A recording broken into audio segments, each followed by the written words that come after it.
Marami man ang umaalma sa mga pangyayari sa serye ni Coco Martin, hindi maitatanggi na patuloy pa rin ang pagsubaybay ng mga manonood sa kanila. Patok pa rin daw talaga sa masa ang mga kaganapan sa Batang Quiapo, lalo na ang mga eksena ng mga babaeng artista, na nagpapakita na palaban at husay sa mga action scene. Bukod sa karakter ni Coco na si Tanggol, gabi-gabi ring inaabangan ng mga manunood ang mga matatapang na babae tulad ng mga karakter ni Charo Santos, Irma Adlawan, Lorna Tolentino, Tessie Tomas. Hindi rin may kakaila ang naging kontribusyon ni Jacqueline Jose, Lovie Po, Ivana Alawi.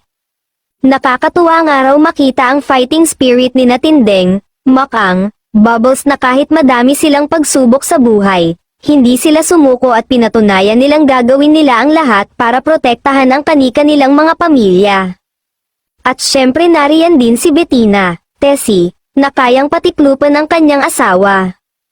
In fairness din kay Bubbles, pinatunayan niyang kayang-kaya niyang makipagbakbakan, ibang klaseng tapang din ang ipinakita bilang mga kababaihan kaya takot at mataas ang respeto sa kanila ng kanilang mga tauhan.